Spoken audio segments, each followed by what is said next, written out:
Oh, there you are, YouTube. Doodaloo, doodaloo, doodaloo, doodaloo, doo. Subscribe. Alrighty, October 19th, what are we watching? The Fog. The Fog, alrighty. Awesome.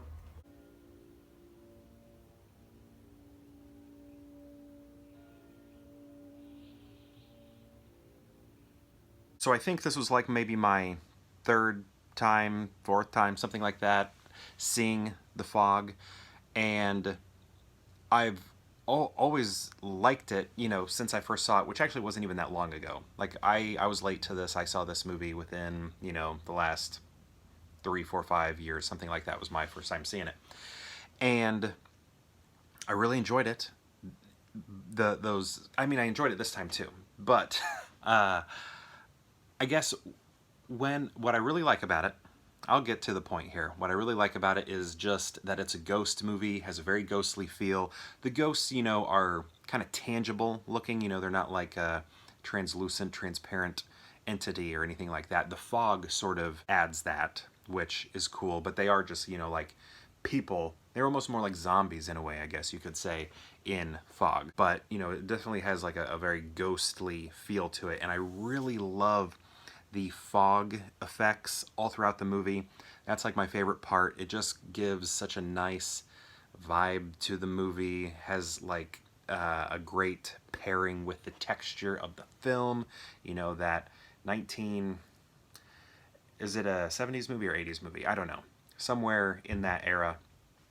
And it just like looks great, and I love all the practical effects, and you can tell they're working hard to create them, and you know they're just a little off, but they're definitely better than CGI, and that just has a great feel to it, and I love that. That's like my favorite part. And a lot of the music is good too, but this is what I was getting at. Like when I was watching it this time, Carpenter's score was getting on my nerves a little bit. There's like this beat in the background, very high-pitched beat, that reminds me of like those mosquito ringtones is what I think they're called, where I always heard this was the case. I don't know if this is true. Like only younger ears can hear them and older ears can't, so you'll have like malls that will play this ring, mosquito ringing, I think is what they called it, or something. And like young kids could hear it, like teenagers or something, and they would like play it to annoy them so they wouldn't like loiter around the mall. But the older people could just, you know, shop in the mall and they wouldn't be hearing anything. And it was just kind of like that in the background. Dee, dee, dee, dee. I can't even come close to my voice getting high enough for what this sounded like. But yeah, I think it was because the other times I've watched The Fog, it's been by myself. I was watching it with my wife this time. I think this was her first time seeing it. And, you know, certain noises I don't even hear until she mentions them. Like a cricket could be, you know, outside on our porch and we can hear it inside. And I won't even notice it. And then she'll be like, "God, that cricket's so annoying." And now, all of a sudden, I can hear the cricket, right? And then it starts to annoy me. Or we kind of live near, we actually don't live near trains. They're actually pretty far away, but sometimes they can get their horns going. And I never noticed them ever. And then she's like, "Man, the trains are so loud today." And then I'm like, okay, now I can hear the trains throughout the rest of the day, and it sounds annoying. And I think watching this movie, I noticed that sound in Carpenter's score, and I was kind of like, when's my wife gonna comment on this? Because I think it's annoying. I think she's probably gonna find it annoying. And she never said anything. So I thought that was funny that there was a sound that was annoying me and she didn't even pick up on it. I was just waiting, when's she gonna say something on this? And she never did.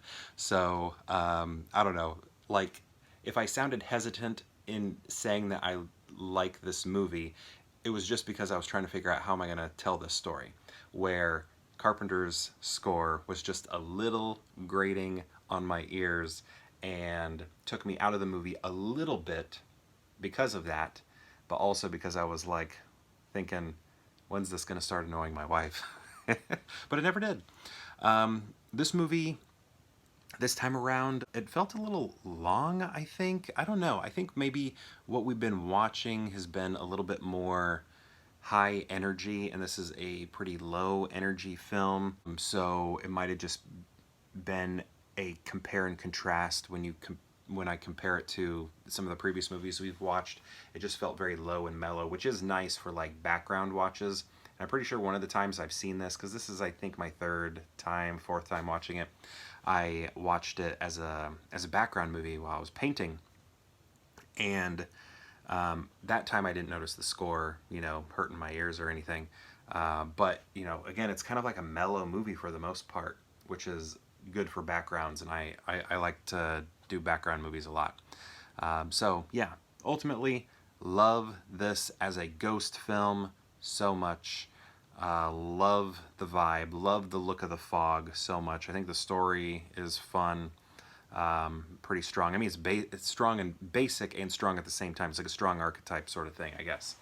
Like revenge story or a ghost story, campfire ghost story. That's exactly what it is, like down to the campfire. So yeah, check it out, I guess, if you haven't. I really like this movie, and perhaps I'll see you tomorrow for more Pure Hangout. Doodaloo, doodaloo, doodaloo, doodaloo, subscribe.